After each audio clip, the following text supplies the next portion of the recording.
Buenos días, estudiantes de 11 grado. Espero que estén muy bien, que estén en plena salud, que estén respetando de una u otra forma el proceso, por decirlo así, de cuarentena en que estamos, que se estén cuidando mucho y sigan atendiendo las recomendaciones de la OMS y del gobierno nacional. Bueno, me place mucho en saludarlos. Bueno, tiempo ya sin vernos, creo que completamos ya 15 días, si no estoy mal. Entonces, bueno, extrañándolos de algún modo, extrañando el contexto presencial, eh, no es lo mismo, eh, la complejidad que da dictar de algún modo estas clases de manera virtual, teniendo en cuenta sobre todo las dificultades de conectividad que pueden haber o que se han presentado en efecto, y los problemas también con Electricaribe, etcétera, etcétera. Bueno, espero que estén aprovechando el tiempo lo posible con su familia, con los amigos, de algún modo a través también de los medios de comunicación. Y bueno, eh, esperar que todo esto salga bien, que esta cuarentena valga la pena, que la gente eh, también se concientice y haga las cosas de la mejor manera para salir pronto de esta vicisitud en la que nos encontramos como país y también como escenario internacional. Bueno, para entrar en materia, el propósito obviamente de esta grabación es una clase, eh, hacer las veces de clase presencial. Eh, Tiene unos objetivos claros. Primero, presentarme, bueno, más que presentarme, ya dos, más que presentarme es compartir con ustedes de algún modo eh, directamente, de algún modo directamente, porque sé que estoy en línea grabando esto y no es lo mismo, pero bueno, la idea es darle la apariencia en lo posible de una clase presencial. Eh, en lo demás, bueno, darle también de algún modo felicitaciones a los estudiantes que han cumplido a cabalidad, que los he visto muy comprometidos para cumplir con las actividades, unos más que otros, pero bueno, espero que ya se hayan adaptado, que se estén adaptando en lo posible a esta metodología que estamos llevando. Entonces, le reconozco a algunos estudiantes, a una gran mayoría, que se han comprometido y están cumpliendo a cabalidad con las actividades. A algunos les faltan alguna que otra, eh, una que otra nota pero, y actividad por entregar, pero bueno, espero que con el comunicado que hice general sepan identificar cuáles son las actividades que les faltan. Y bueno, si no, estoy dispuesto, obviamente, por medio del correo, eh, escucharlos, entenderlos y obviamente darle las oportunidades, porque aquí no se trata de, de rajar a nadie ni de perjudicar a nadie, sino tener un proceso con seriedad, con mucha seriedad y que todo nos salga bien, ¿cierto? Bueno, esta primera hora de clase o esta clase vamos a aprovecharla para hacer unas precisiones conceptuales en cuanto a la literatura griega y el escenario griego en general. Vamos a aprovecharla para hacer unas, eh, entonces, como les decía, es entrar a precisar esos conceptos, a precisar algunas cosas que vi que tuvieron algunos errores en la comparación entre Grecia y la Edad Media más que todo. Entonces, pero la mayoría creo que ha sido muy bien explícito la información que le di a través de Diana Uribe y a través de otros materiales.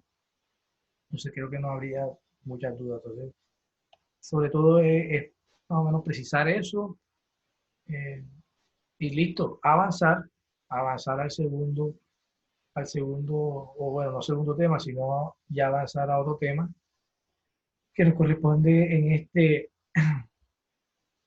este curso de este periodo y es ya entrar propiamente al tema nuevo que va a ser el ensayo y el ensayo. Entonces, en ese sentido, es el orden de esta clase.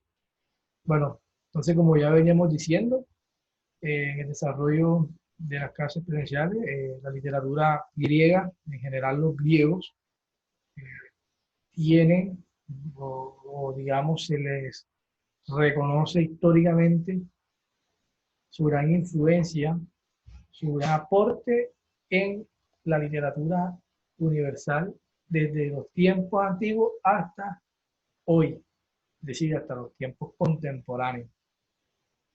Pero no solamente se le reconoce desde el punto de vista de la literatura, sino también se le reconoce desde el punto de vista de la política, desde el punto de vista desde el punto de vista social, desde el punto de vista también tecnológico, desde el punto de vista deportivo.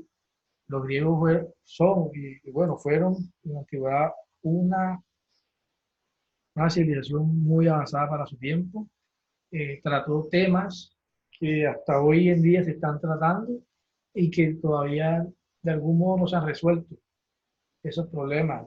Por ejemplo, el tema de la democracia.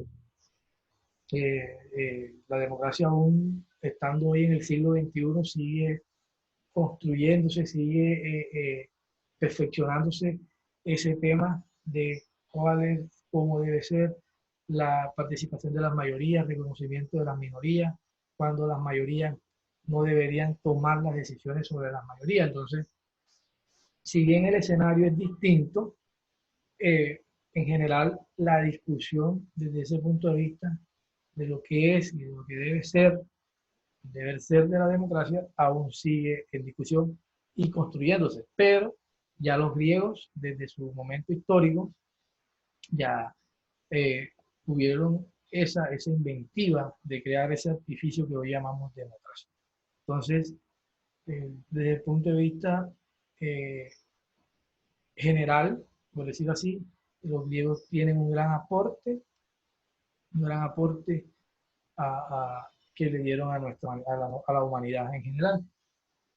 Por allí en la guía se darán cuenta, ya en el momento que llegue, les asignaré una lectura muy interesante que se llama La tragedia griega de William Ospina, quien comienza así diciendo, quien conoce la historia sabe que Grecia a Europa, inventó a Europa. Eh, Eso define un poco y lo concluye, por decirlo así, o lo sintetiza en lo que es los griegos para la humanidad. Es decir, los griegos inventaron, aportaron muchas cosas de lo que hoy tenemos. Por ejemplo, la discusión sobre la eutanasia, la discusión sobre el aborto, la discusión sobre los reconocimientos de los derechos de los homosexuales. Todo eso en el escenario griego se vivió el feminismo a través de Lisístrata. Por ahí les monté, y bueno, hago enseguida la cuña para recordarles, un taller de una obra de teatro que monté que se llama Lisístrata de Aristófanes. Ahí espero, está montada en plataforma. La extendí hasta el 31 de este mes. Espero que participen, que entren en lo posible.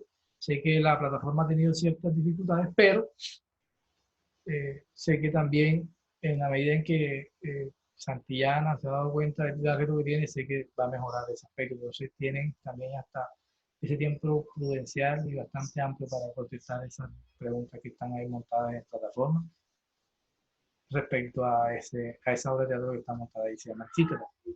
Bueno, volvamos. Entonces, son grandes aportes, claros, que hace los griegos. que hacen los griegos. Entonces, tenemos que tener en cuenta, como decíamos, que la Grecia antigua o los griegos eh, no se consolidó de manera fácil en un territorio unificado, sino que fue una construcción que se vio dando poco a poco. Eh, Geográficamente, como todo pueblo, comenzó siendo un poco nómada, después llegaron al sedentarismo, como todo ese concepto histórico que ha vivido cualquier comunidad antigua. Eh, la navegación marítima, valga la redundancia, fue una de las grandes manifestaciones, digamos así, desde el punto de vista eh, del avance tecnológico y también del aprovechamiento del transporte.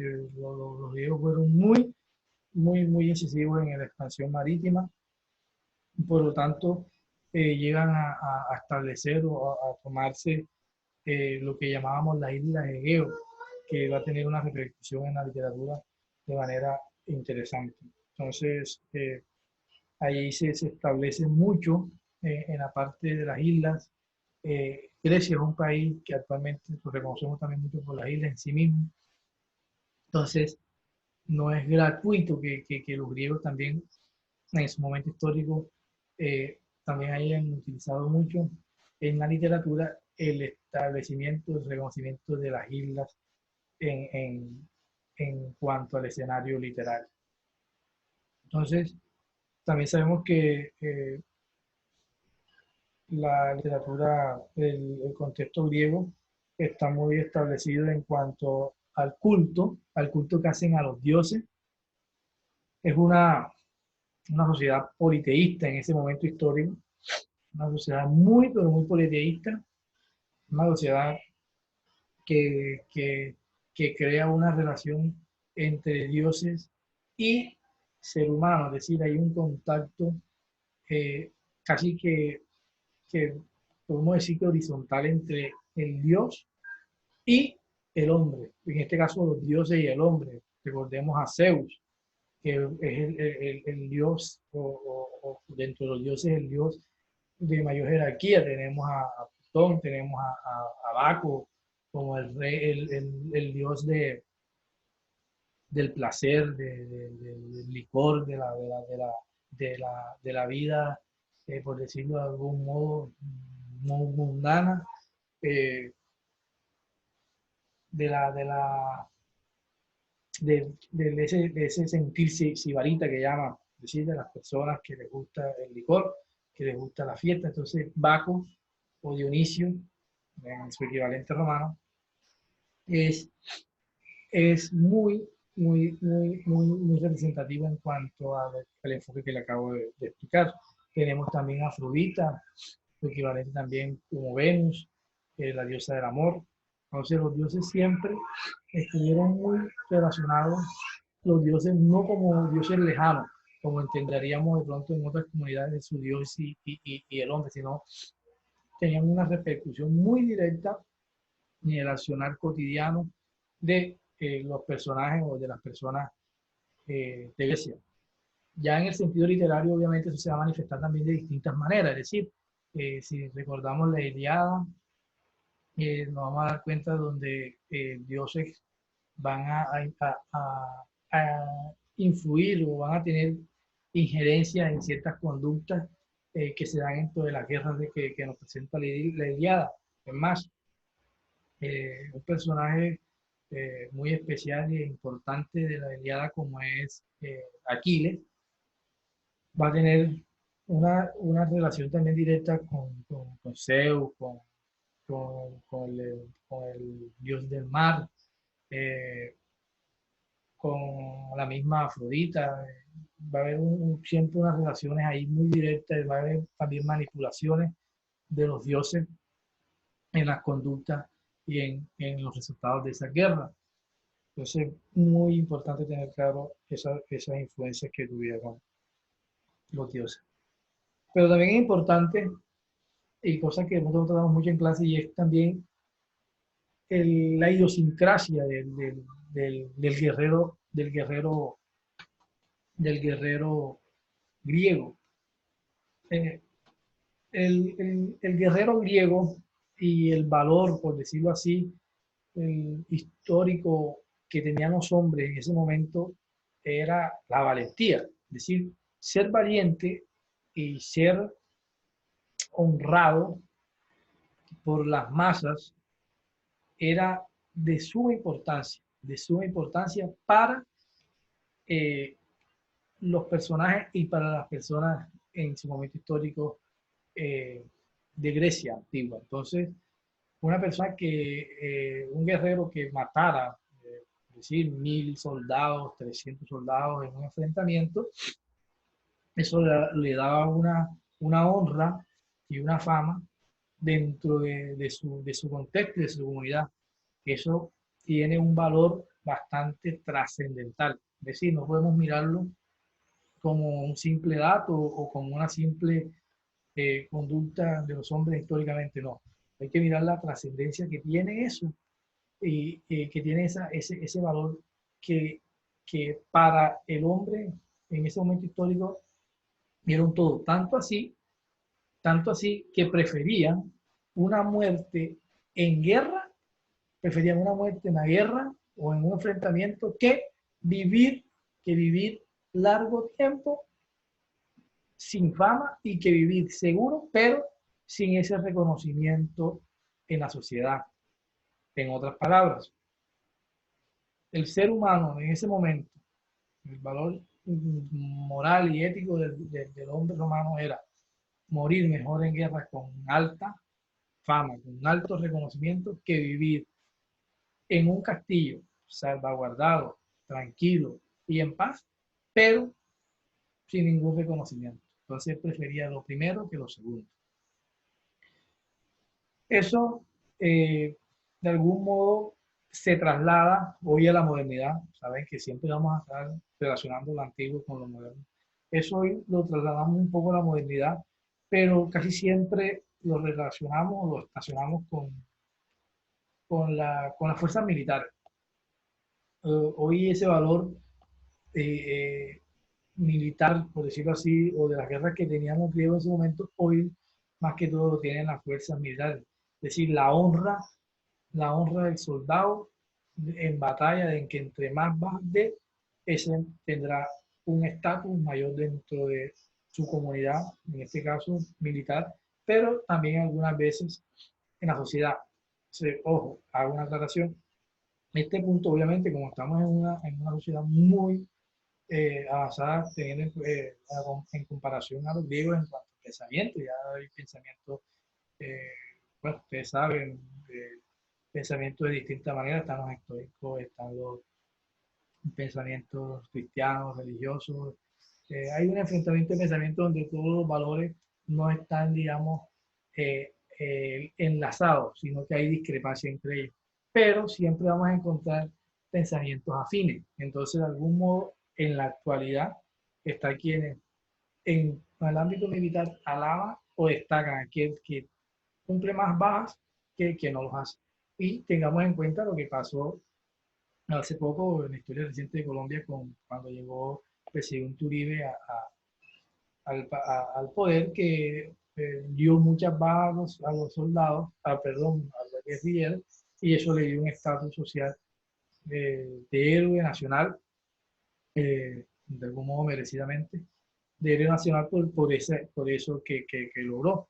Pero también hubo sus detractores. Entonces, en ese sentido, quiero que hagan esa comparación, cómo esos valores históricamente se van trasladando, cómo se van disminuyendo y cómo algunos se van sosteniendo en el tiempo. Entonces, ese valor histórico de los hombres griegos era así, preferían mejor morir en guerra y con esa honra en alto. Acá en Grecia también hay un componente importante dentro de la literatura de ellos y es el reconocimiento del oráculo de Delfos. Bueno, hay otros oráculos, pero este es uno de los oráculos más famosos. El oráculo es ese personaje, por decirlo así, mítico, mítico divino, mítico religioso, como ustedes mejor lo entiendan. Entendamos que lo mítico es lo etéreo, abstracto o poderoso, espiritualmente hablando, el oráculo es aquello que va a tener también una importancia dentro del escenario literario griego, puesto que el oráculo es aquel que profetiza o que de algún modo establece eh, una proyección de lo que va a pasar. Siempre los griegos, sobre todo los reyes o los guerreros más famosos, eh, asistían al oráculo para así tener una especie de premonición o de proyección de lo que iba a pasar en el futuro. El oráculo se convertía entonces en ese elemento en el cual se anticipaba, o más que anticiparte, ya se profetizaba lo que iba a pasar dentro de una guerra o dentro de una relación entre naciones o entre los guerreros. Entonces el oráculo siempre era esa noticia que por adelantado quería conocer de esa persona que lo requería, que lo consultaba. No siempre las noticias eran buenas. También a veces las noticias que él daba eran malas y el personaje ya iba como de algún modo predispuesto, a pesar de que iba a morir, por ejemplo, el oráculo le vaticinaba eso y ellos no les importaba.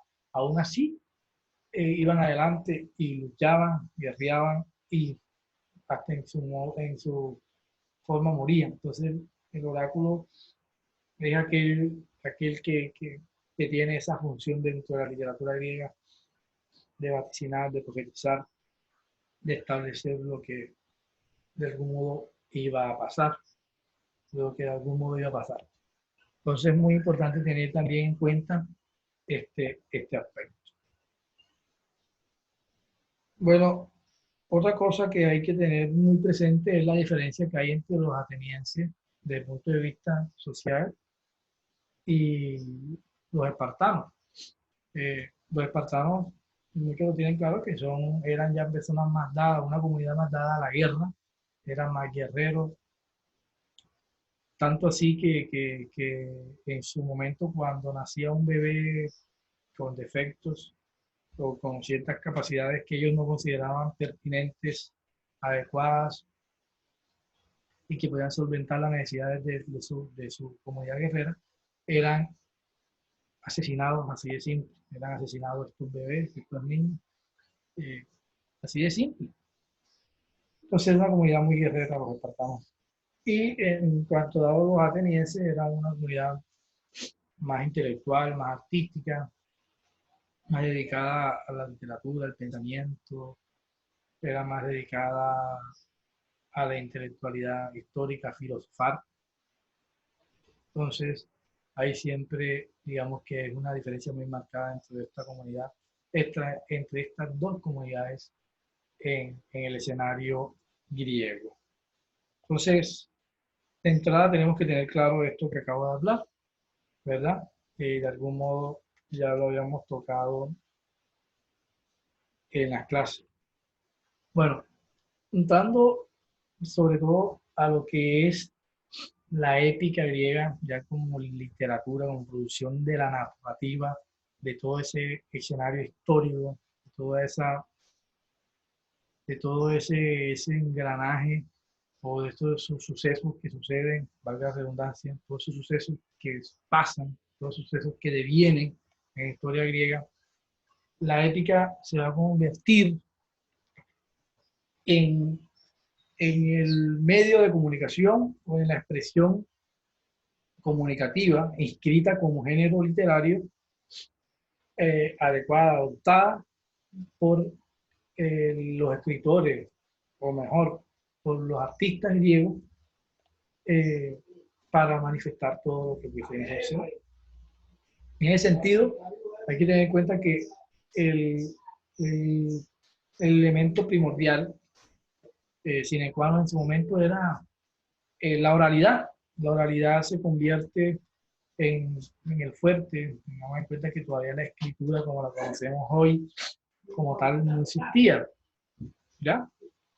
existían grabados, existían otras ciertas, tallar en piedras ciertas eh, escripciones que se podían llamar lenguaje como por ejemplo jeroglíficos, pintura, tal, pero no era como tal la escritura ahí como la tenemos como palabras articuladas y un sistema idiomático bien establecido. Entonces la oralidad es ese elemento por el medio del cual se comienza a contar a través del verso. Ojo, tengan en cuenta que la épica es un género literario totalmente y exclusivamente escrito en verso. No cometamos el error de llamarlo la épica como una novela. Eso no es una novela, es un poema, no un poema épico, un poema heroico, un poema epopéyico, por decirlo así también, que manifiesta los grandes, las grandes guerras, los grandes logros de los guerreros, esa fama, ese reconocimiento. Ahí tenemos a Liliada como el ejemplo más fundamental eh, que se le abroga o que se le eh, da como autora a Homero, aunque también ahí hay unas discusiones que dicen que Homero no es obviamente el autor de eso, pero bueno, ya es una discusión histórica. Entonces, en ese sentido, eh, tenemos que entender la ética como eso, como una expresión poética, una expresión que manifiesta a través de versos una realidad histórica, unos acontecimientos, donde ahí se ve todo lo que acabamos de hablar anteriormente. Vemos el sistema político, vemos la organización social de Grecia, podemos ver la poesía misma, podemos ver el pensamiento griego, podemos ver la relación dioses-hombres, la relación dioses-dioses, los conflictos y esta manifestación histórica de Grecia. A veces podríamos pensar bueno, como se dice que la literatura es una invención, ficción, pero ojo, tenemos que tener muy presente que la literatura en general tiene una función y es siempre manifestar la realidad trastocada, sí, ingeniosa, sí, de el momento histórico que se desarrolló cuando fue creada. Entonces, la literatura siempre nos va a acercar a datos, a hechos que, que, nos, que nos ayude a entender una sociedad. Entonces, la literatura tiene muy importante función en ese sentido. Tanto es verdad lo que acabo de decir, que, bueno, quienes leyeron o escucharon a Diana Uribe y han leído ciertos libros, los escritores a través de la literatura nos brindan escenarios reales, denuncias, eh, destacan hechos importantes, brindan soluciones. Caso de Gabriel García Márquez, 100 años de soledad, la novela tipo del cólera, bueno, ya son cuestiones muy modernas y estamos hablando de novelas. Entonces, en general hay que entender la literatura con su función de transmitir manifestaciones sociales. Entonces, la épica, ya sabemos, que está inscrita en ese sentido. Bueno, ahí tenemos la lírica está más dada al amor, a la vida, a la expresión subjetiva, a la expresión eh, personal e íntima del hombre. Ahí vamos a encontrar la oda, que ya, bueno, ya ustedes saben y ya lo tienen definida en su libreta. Vamos a encontrar el rimbombambo, si no estoy mal. Va a encontrar las elegías, que están hechas para los muertos, para los difuntos, para aquel guerrero que moría, tiene un tono triste. Vamos a encontrar la tragedia, ojo, la tragedia, como expresión también dentro del punto de vista épico. En la épica podemos encontrar manifestaciones que podemos entenderlas como tragedias que se están manifestando a través de la épica, pero también en las obras teatrales. Entonces la tragedia también tiene un género por decirlo así, independiente, propio. La tragedia es muy importante en qué sentido. La tragedia, como les decíamos en clase, siempre nos va a tratar de los dilemas, de esas decisiones difíciles, nos va a tratar de siempre ese destino inexorable que tiene que tener un personaje que lucha contra él, pero que se le va a dar, es decir, no escapa, no puede escapar de su destino, de lo que está predestinado vivir. Eso es tragedia. La tragedia es la coyuntura más fuerte que vive el personaje.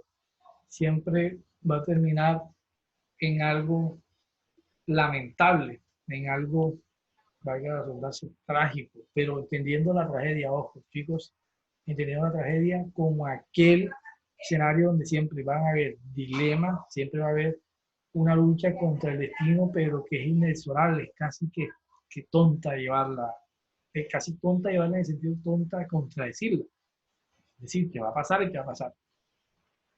Es como decir que aquí le iba a morir y aquí le podía hacer lo que quiera, pero estaba destinado a morir. Entonces ya eso es trágico. O que cierto personaje de Edipo Rey iba a matar, iba a ser muerto por su hijo, porque su hijo lo iba a matar. Eso estaba predestinado y así iba a ser.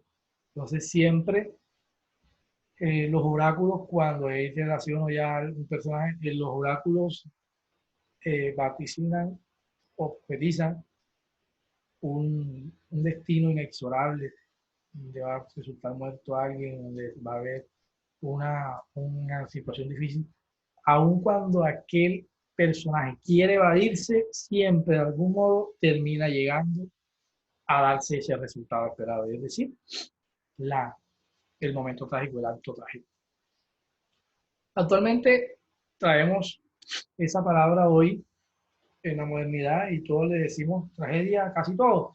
Es decir, cuando hay una persona muerta, por ejemplo, en un accidente, decimos, oh, qué tragedia, qué lamentable, qué tragedia. Cuando un avión también sufre un accidente, qué tragedia. Cuando se me cae, no sé, el celular, digo, ay, qué tragedia. Pero ya tragedia en ese sentido es algo muy menor. Es decir, ha habido una transformación histórica como evolución del lenguaje que es el sentido de la tragedia. Pero no podemos confundirnos en eso. Es decir, y lo que era la tragedia en el momento histórico de los griegos, eso está ahí. Y lo que es la tragedia como concepto, como evolución del lenguaje, hoy es muy distinto. Entonces, no podemos confundir siempre eso. Es decir, un accidente desde el punto de vista griego antiguo no es una tragedia. ¿Ya? Es un accidente, es un hecho, sí, un hecho lamentable, pero no se le llama tragedia, porque este está inscrito, ¿verdad? Conceptualmente desde la historia, desde la idiosincrasia griega en ese sentido que lo acabamos de decir y que ustedes también pueden corroborar en lo que hemos hablado, en los libros, etcétera, etcétera. Y hoy ya la tragedia, por decirlo así, ya tiene otras nociones, unas digamos, menos complejas o menos trascendentales que en tipo griego y en otro sentido también siguen siendo. Por ejemplo, cuando un padre asesina a su hermano y viola a la hija, o sea, eso sí lo comparamos con Grecia y vemos historias que escribieron los griegos, eso sí es muy parecido a lo que es eso que llamamos tragedia griega desde el punto de vista del dilema moral, el dilema ético. Recuerden, chicos, que los griegos son muy dados a poner en discusión, a poner en, en por decirlo así, en debate o escenarios muy difíciles, muy complejos, el asunto ético. Siempre nos van a dar ese problema. Siempre nos van a plantear un problema ético dentro de su narrativa. Y siempre va a haber un destino inexorable, es decir, algo que lo vas a vivir o lo vas a vivir. En ese sentido también quiero hablar de un concepto que no hemos tratado en clase, pero que sí es importante dentro de la épica, dentro de la tragedia, pero sobre todo en la épica y más está inscrito en el asunto de los héroes o de los grandes personajes como bueno, entonces como les decía, dentro del escenario épico y dentro del escenario griego va a haber, va a haber un componente muy importante, más que todo en los guerreros y en la épica, y es el concepto de la ibris. Ojo, el concepto de la ibris. ¿Qué es la ibris?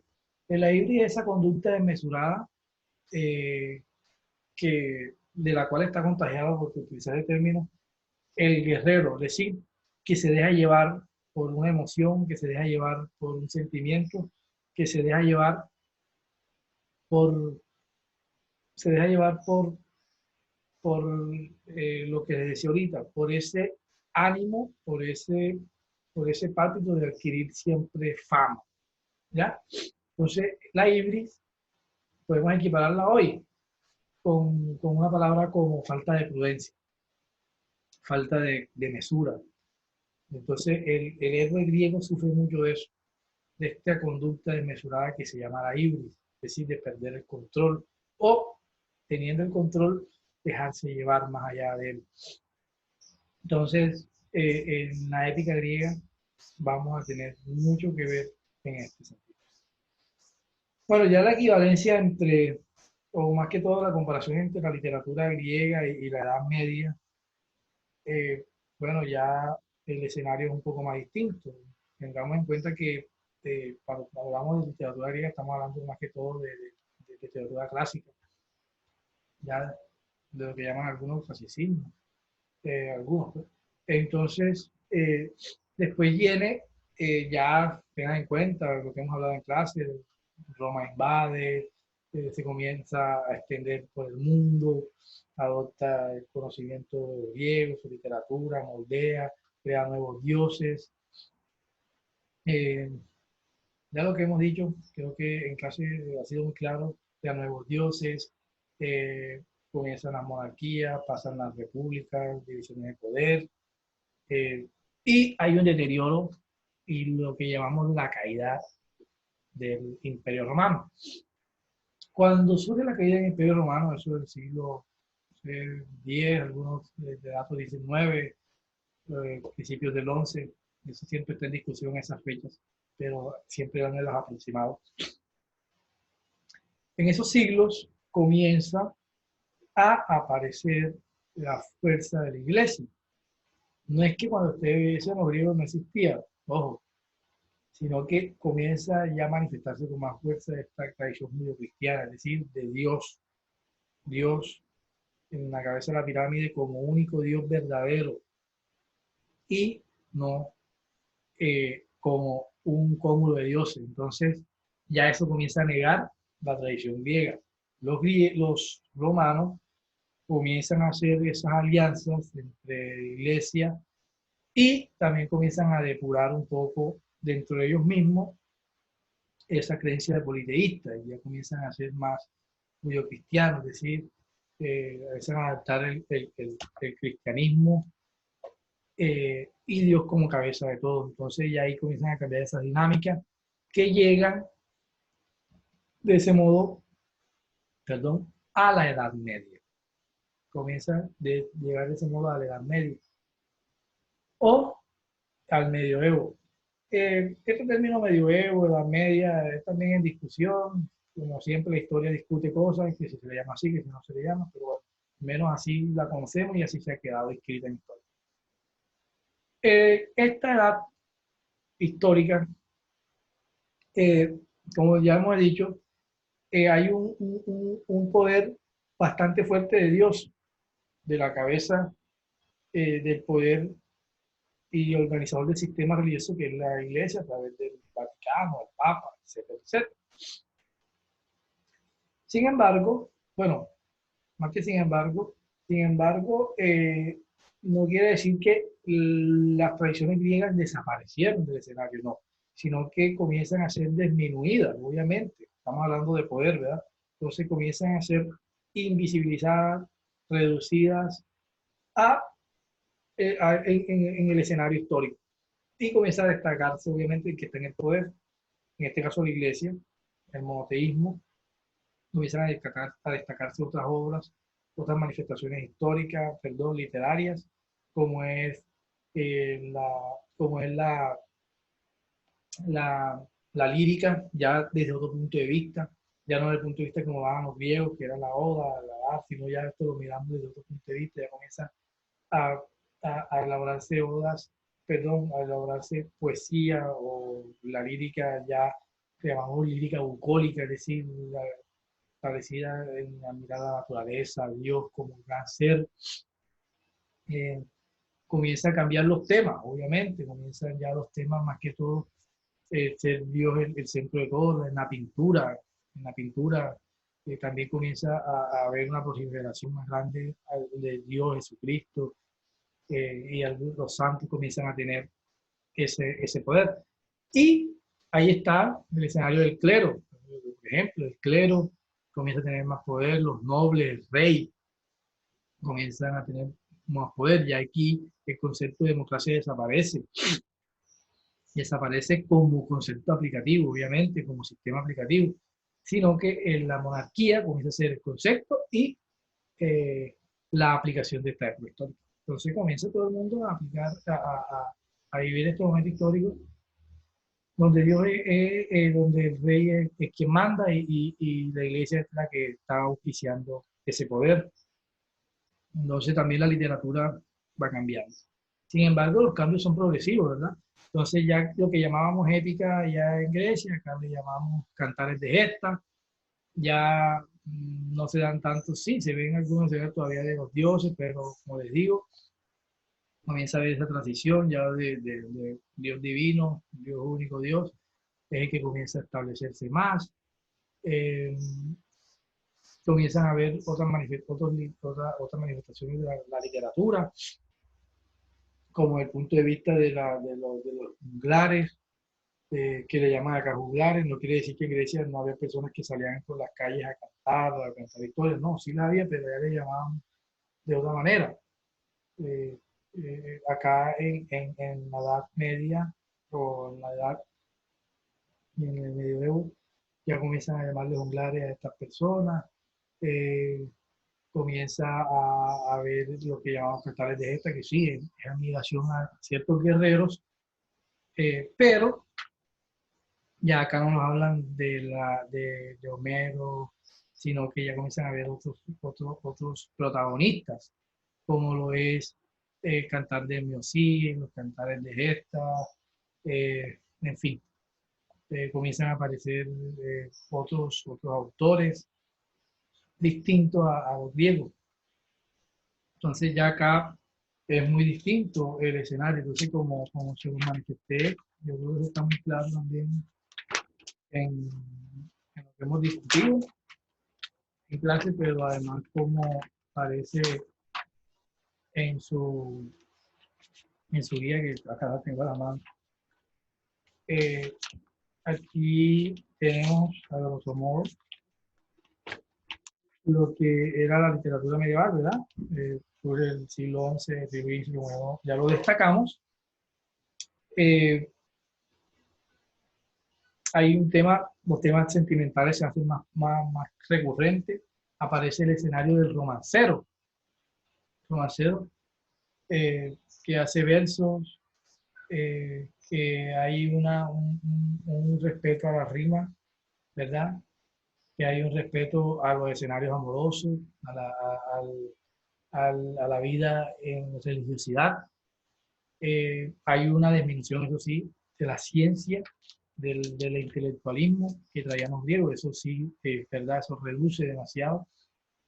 Se destaca más la tradición oral, perdón, popular, pero también la oralidad, pero ya obviamente ya vamos a un escenario de la escrituralidad, entonces también hay una transición. Eh, Comienza a prevalecer la brevedad, la sencillez de los temas, pero también de la escritura y de las manifestaciones. Hay una relación eh, más vertical en las sociedades, ¿verdad? Ya está el rey, están los nobles, vasallos, bueno, plebeyos, siervos, que es la parte de esclavos, que dentro de la pirámide son los más desfavorecidos, entre siervos y esclavos. Entonces, el escenario es totalmente distinto. Aquí voy a aclarar algo. En las actividades que hicimos, bueno, hice preguntas una pregunta muy específica donde preguntaba, eh, decía, ¿cuál, era algo así como será que las manifestaciones de Grecia eh, tuvieron una gran repercusión en la Edad Media o menos repercusión? Es claro que era menos. Bueno, reconozcamos, tengamos en cuenta que Grecia nos tenía el politeísmo, trabajaba la ética de distinta manera como la trabajaban acá en la Edad Media, y eran personas muy abiertas intelectualmente hablando, es decir, no escatimaban en investigar sobre ciertos puntos, como le decía, la homosexualidad, el mundo, estudiar el sol, estudiar muchas cosas. Ya acá eso acá disminuye en la Edad Media, no tiene esa gran proliferación. Acá comienza a ser más plano la producción, es decir, produce quienes escriben son quienes escriben son los cleros, todos aquellos que estén vinculados a la iglesia, quienes escribían y sabían leer, quienes estaban vinculados al poder del rey y la iglesia. No es como en Grecia que todo el mundo podía aprender a leer, que todo el mundo quien quisiera podía conocer. Ahí hasta los esclavos en Grecia dicen un dato que como Esopo, perdón, como Esopo, por ejemplo, que fue esclavo en su momento también era un gran intelectual y que hoy conocemos sus grandes fábulas. Entonces acá en Grecia eso no pasa. Perdón, en la Edad Media eso no pasa. Eso jamás iba a pasar porque había un control más directo del rey y de la iglesia. Vienen las cruzadas, todo aquel que investiga o que hace cosas distintas a los mandatos de la iglesia es considerado un hereje. Entonces, no hay una proliferación. Entonces, quienes contestaban de esa manera, eh, bueno, ahí tuvieron un desacierto porque en ningún momento es, es el escenario que se da ahí, que hay una proliferación de la arte griega. Cosa distinta cuando llega el final de Grecia, perdón, cuando llega el final de la Edad Media, ya hay un decaimiento, va decayendo la Edad Media, ahí sí viene el Renacimiento. Por eso se llama renacer, ¿verdad? Porque comienza a renacer lo que se daba en Grecia y que fue reducido en la Edad Media, comienza a renacer acá, en el siglo XVI, final del siglo XVI, comienzo del siglo XVII y XVIII. Entonces ahí comienza a renacer, entonces otra vez comienzan los temas griegos, para algún modo decirlo, sí, comienzan a renacer todos esos temas, comienza otra vez al escenario clasicista, es decir, a proliferar el tema de los dioses, comienza a proliferar el tema a través del cuerpo humano, el ser humano como centro, ya no es Dios, sino el hombre, comienzan otra vez a proliferar las artes de manera más libre, pero también el razonamiento comienza también a tener un gran papel. Ya acá, obviamente, ya tenemos la escritura, ¿verdad? Ya acá la escritura más elaborada, ya se inventó la imprenta. eh, entonces, el Renacimiento está un renacer no simplemente desde el punto de vista literario, también, sino también desde el punto de vista sino también desde el punto de vista, perdón, tecnológico, desde el punto de vista eh, social, desde el punto de vista también político. Entendamos estas manifestaciones literarias de esta manera. Primero, en Grecia, la ética, en Grecia, la elegía, en Grecia, la oda, en Grecia se destaca el hombre, el valor más grande que era la fama del hombre, el guerrero, se destaca la polis, perdón, la democracia. En la Edad Media se destaca el rey, Se destaca la iglesia como cabeza de la sociedad y de la política, el monoteísmo, las artes se concentran en, en los temas, obviamente, desde ese momento. La iglesia, el rey, los feudos, etcétera, etcétera. Y en el Renacimiento renace, obviamente, lo que se daba acá en Grecia, y se toman algunos elementos y se comienza a cuestionar lo que pasaba en la Edad Media. Entonces, la Edad Media es, por eso que llaman la media, es ese periodo donde está el final de Grecia, pero a la vez el comienzo de otra generación literaria, de otra generación política, de otra generación eh, artística, ¿ya? Lo que damos al paso de lo que hoy estamos llamando como modernidad, es decir, desde el Renacimiento comienza ese proyecto de la modernidad desde el punto de vista general de todos los aspectos. Comienza a haber un concepto más claro de lo que se considera la modernidad. Comienzan a proliferar las artes de diferentes maneras. Entonces, en general, esto era lo que queríamos que quería que tuvieran en claro. Esto era lo que quería que tuvieran este escenario general, a los modo, que lo tuvieran más amplio. Recuerden que, bueno, voy a montar ciertos documentos para que esto también lo afinen más. Pero en general esto es lo que quiero que lo entiendan de esta manera. Quiero que entiendan de esta manera el escenario griego y aquí ya creo que podemos cerrarlo. Ya podemos comenzar otro tema nuevo. Obvio, no quiere decir que ya no vayamos a tocar más a los griegos, hasta el primer periodo y hasta el último periodo, porque se trata de siempre estar rebobinando y relacionando todos los conocimientos, no que vayan dispersos, ir relacionando todos los conocimientos. Siempre he manifestado que relacionen la literatura griega con sociales, cuando estén hablando de los griegos, de los sistemas económicos, históricos, para que así sea más comprensible los temas, desde el punto también desde el punto de vista de la filosofía y comprendiendo eso. Bueno, chicos, entonces hasta aquí este tema lo cerramos. La abrimos, vamos a abrir ahora el ensayo. Entonces, bueno, ya les haré otro video pertinente al nuevo tema que vamos a comenzar.